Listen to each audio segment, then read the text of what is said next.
menyelamatkan diri dari api neraka dengan amalan membaca surah Al-Ikhlas sebanyak 100.000 kali. Ya Allah, pahalanya kami hadiahkan kepada peserta yang telah meninggal dunia dan para peserta yang menyumbangkan hartanya untuk kegiatan peringatan Maulid Nabi besar Muhammad sallallahu alaihi wasallam. Selamatkanlah mereka daripada siksa kubur, huru hara pada hari kiamat nanti, dan ampunilah segala dosa kami yang hadir dan dosa para penyumbang berahmatika ya arhamar rahimin. Rabbana atina fid dunya hasanah wa fil akhirati hasanah wa qina adzabannar. Wa sallallahu ala sayyidina Muhammad wa ala alihi wa sallam. Subhana rabbika rabbil izzati amma yasifun wa salamun alal mursalin walhamdulillahi rabbil alamin.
Rabbi salli ala ya Rabbi salli alaihi wa sallim ya Rabbi salli ala Muhammad ya Rabbi salli alaihi wa sallim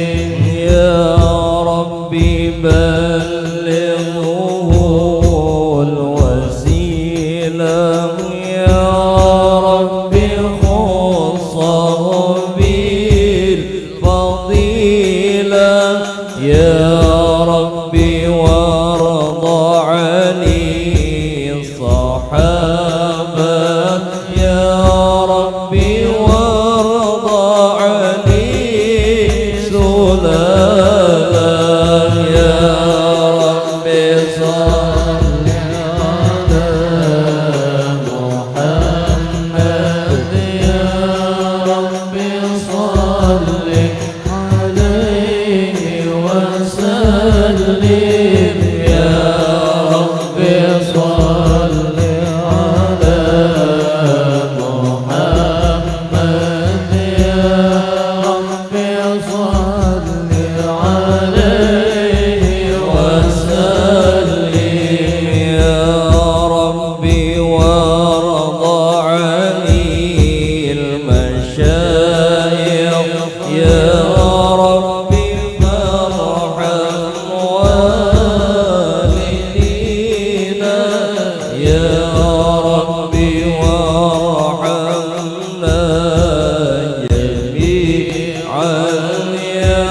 ربي وارحم كل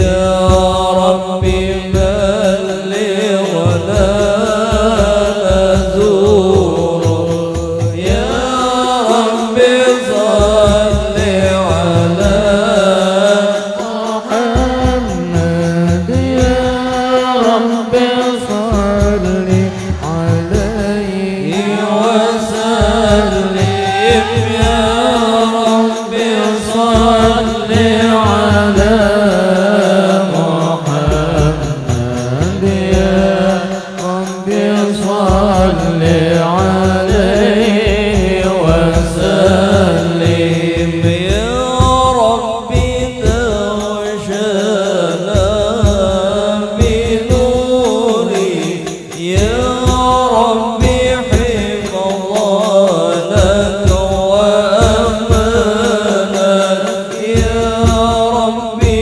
وسكننا جنانك يا ربي جرنا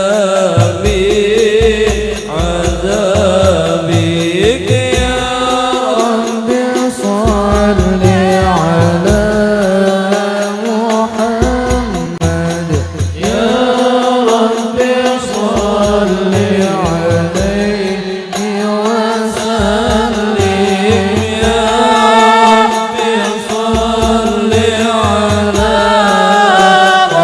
محمد يا ربي صل عليه وسلم يا ربي وارزقنا شهادة يا ربي حفظنا بالسعادة يا ربي واصلح كل مصلح يا ربي وفي كل مؤذي يا ربي نقدر بالمشفع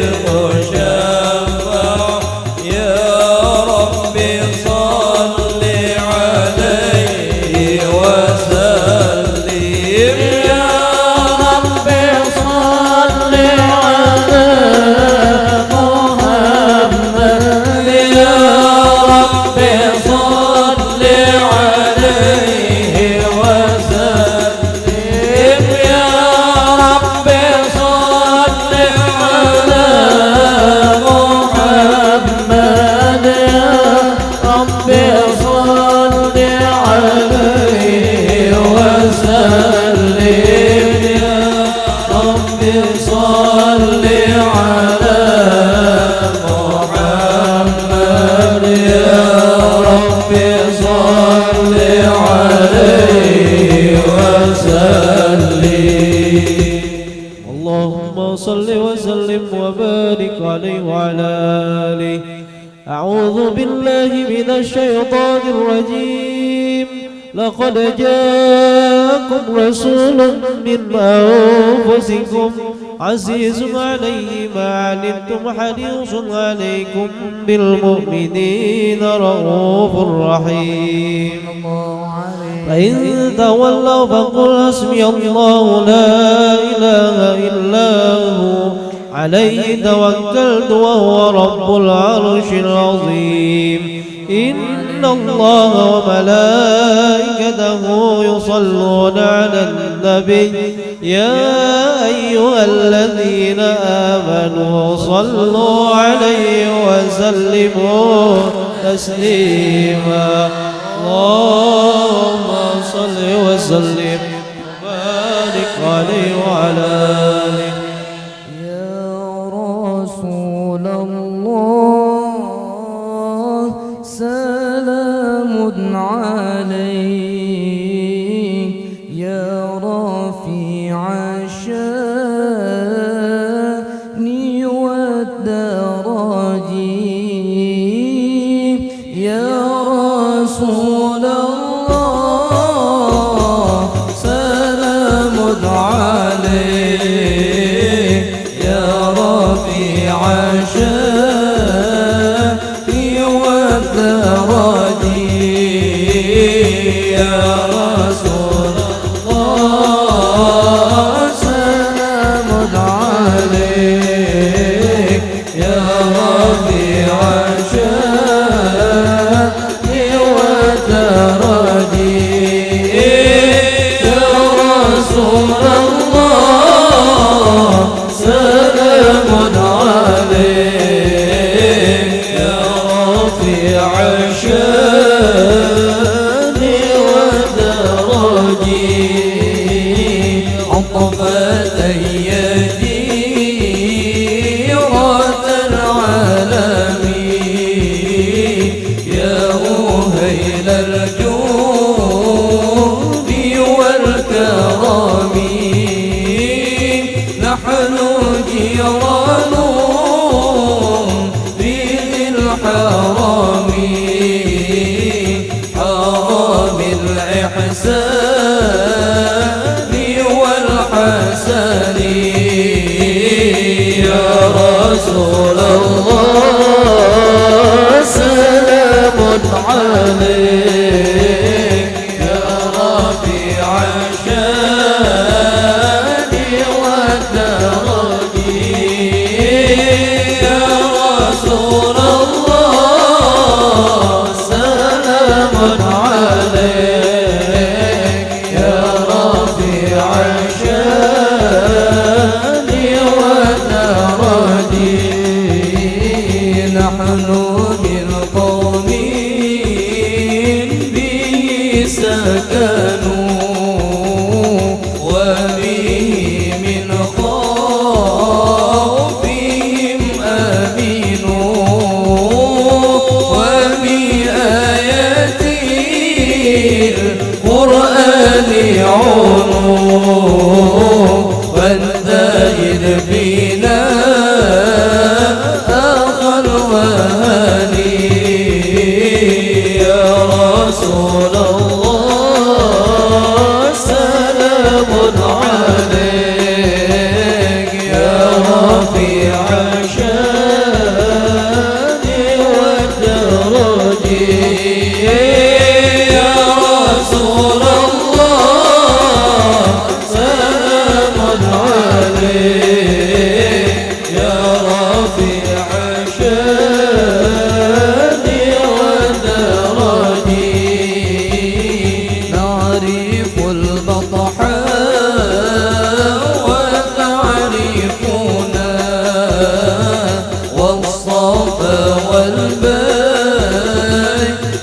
يألفنا ولنا المعنى وخير منا وعلى من هدى وقل وقولي يا رسول الله سلام عليك يا رفيع الشأن والدرجة يا رسول الله سلام عليك يا رفيع الشأن والدرجة ولنا غير الأنام أبو وعلي المرتضى حسبه وإلى سقطاي دينا تسيبه نسبا ما فيه من نغني يا رسول الله سلام عليك يا رفيع الشأن والدرجة يا رسول الله سلام عليك يا رفيع الشأن والدرجة كم إمام بعد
للحي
حبا كما آمت وإلا فإنك في طريق الحب كاذب أما هذا العقيق بدا وهذه إمام الحي لاحت والمظالم صلاة الله ما لاحت كواكب صلاة الله ما لاحت كواكب على أحمد خير ما ركب النجائب على أحمد خير ما ركب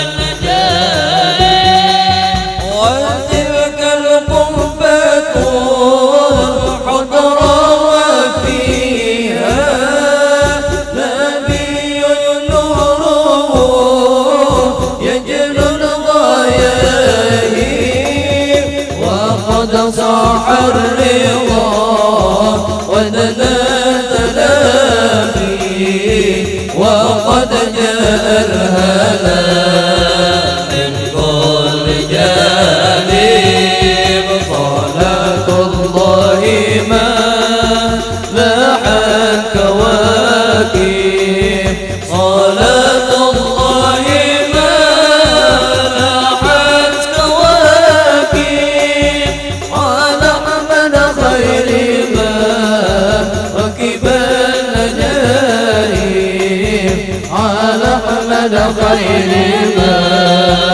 ركب النجائب وقل للنفس دونك والتمني فما دون الحبيب اليوم حاجب تخلى بالحبيب بكل قصد فقد حصل الهنا والغائب صلاة الله ما لاحت صلاة الله ما لاحت كواكب على أحمد لمن ركبان على أحمد خير من ركب النجائب نبي الله خير الخلق جمعا له أعلى المناصب والمراتب له الجاه الرافع له المعالي له الشرف المؤبد والمناقب صلاة الله ما لاحت صلاة الله ما لاحت كواكب على أحمد خير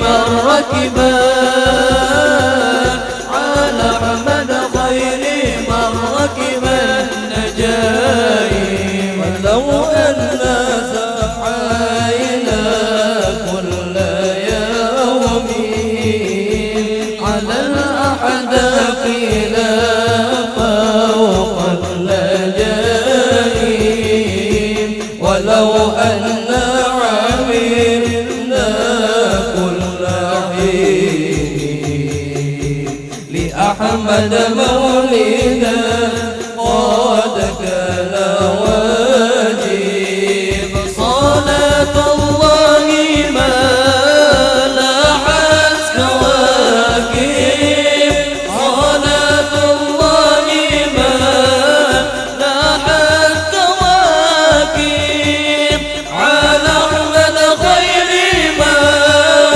ركب النجائب على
وهز العرش ضربا واستبشارا وازداد الكرسي هيبة ووقارا وامتلأت السماوات أنوارا وضجت الملائكة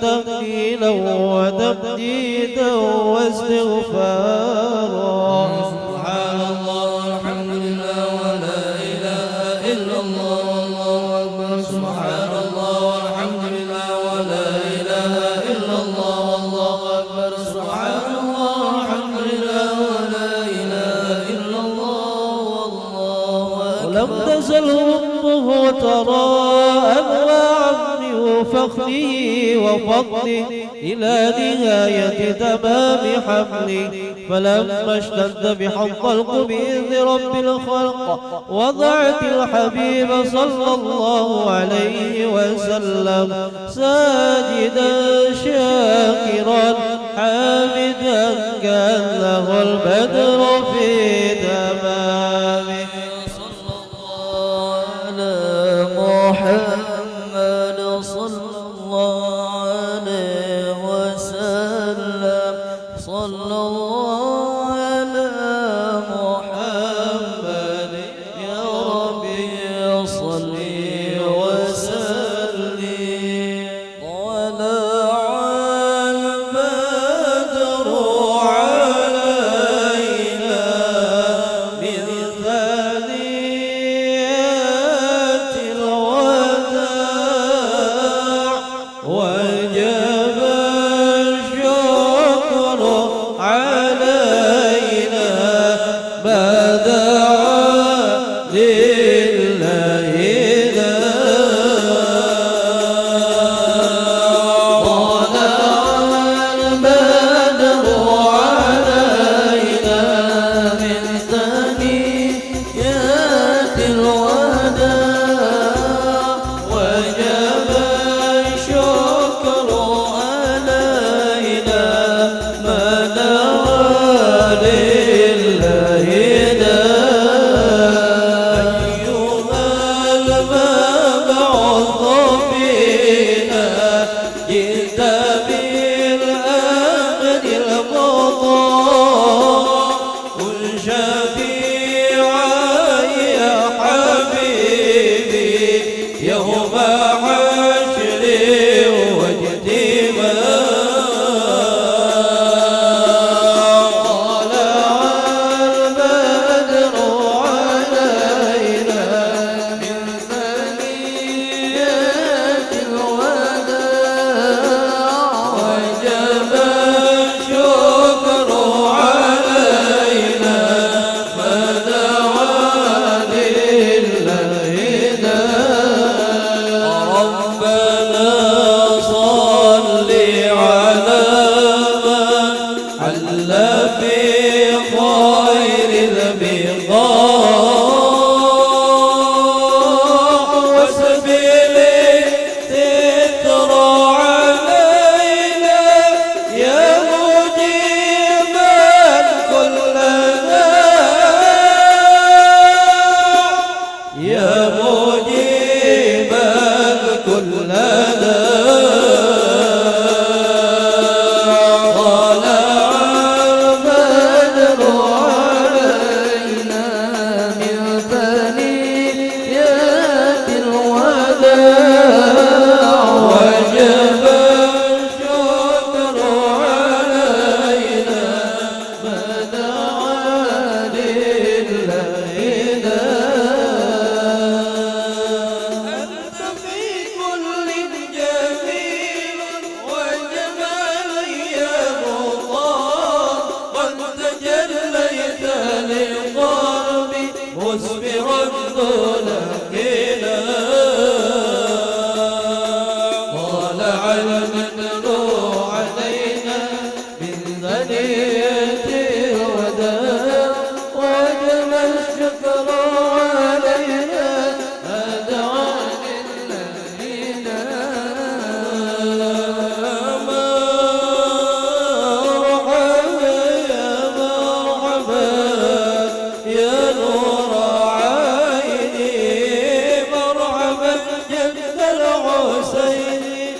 مرحبا مرحبا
آمين آمين. بسم الله الرحمن الرحيم. رب العالمين. اللهم صل على سيدنا محمد وعلى آله أجمعين. جعلنا من شفاعة ورحمة ورحمته. اللهم احفظ بهذا النبي الكريم وآله وصحبه الكريم العمل القويم. اجعلنا من خير أمتي واسترنا بذي حرمته واسترنا غدا في زمرته واستعمل ألسنة بهمته ونصرته والممسكين بسنته وطاعته وأمتنا على حبه وجماعته. اللهم ادخلنا معه الجنة من أول ما نزورها وأنزلنا معه في قصورها فإنه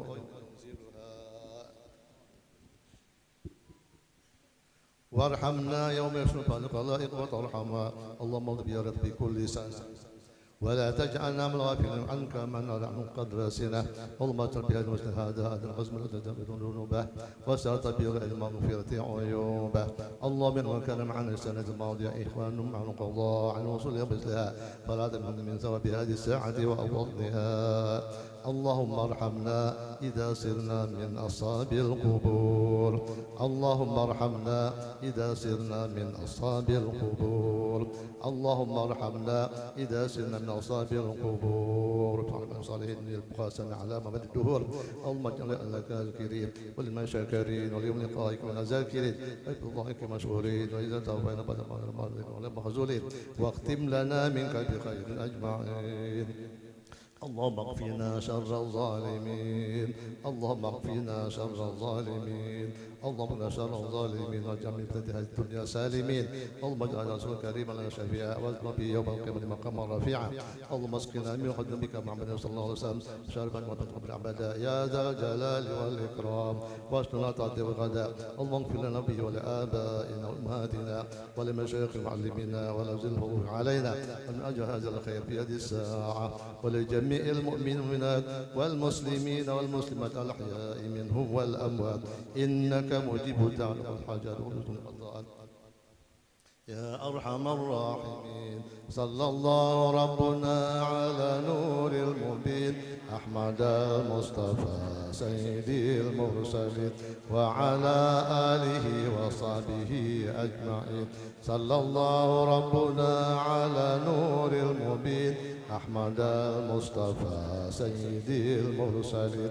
وعلى آله وصحبه أجمعين صلى الله ربنا على نور المبين أحمد المصطفى سيدي المرسلين وعلى آله وصحبه أجمعين على آله وصحبه وسلم العالمين تقبل الله منكم منا منكم تقبل يا كريم. الفاتحة.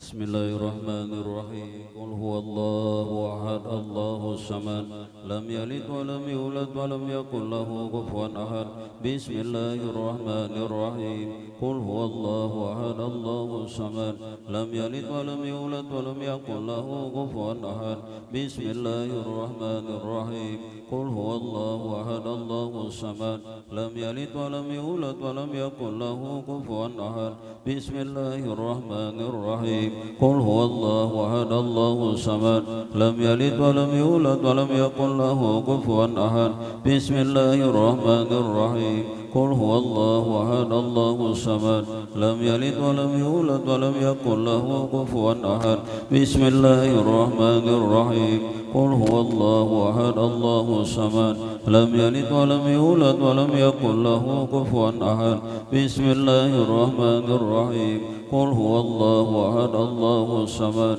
لم يلد ولم يولد ولم يكن له كفوا أحد بسم الله الرحمن الرحيم قل هو الله أحد الله الصمد لم يلد ولم يولد ولم يكن له كفوا أحد بسم الله الرحمن الرحيم قل هو الله أحد الله الصمد يلد ولم يولد ولم يكن له كفوا أحد لا إله إلا الله والله أكبر بسم الله الرحمن الرحيم قل أعوذ برب الفلق من شر ما خلق ومن شر غاسق إذا وقب ومن شر النفاثات في العقد ومن شر حاسد إذا حسد لا إله إلا الله والله أكبر بسم الله الرحمن الرحيم قل أعوذ برب الناس ملك الناس إله الناس من شر الوسواس الخناس الذي يوسوس في صدور الناس من الجنة والناس لا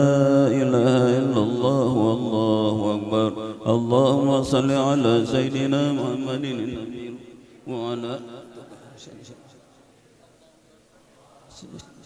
محمد النبي الأمي وعلى آله وصحبه وسلم اللهم صل على سيدنا محمد النبي الأمي وعلى آله وصحبه وبارك وسلم أجمعين أفضل الذكر لا إله إلا الله لا إله إلا الله لا إله إلا الله لا إله إلا الله لا إله إلا الله لا إله إلا الله لا إله إلا الله لا إله إلا الله لا إله إلا الله لا إله إلا الله لا إله إلا الله لا إله إلا الله لا إله إلا الله لا إله إلا الله لا إله إلا الله لا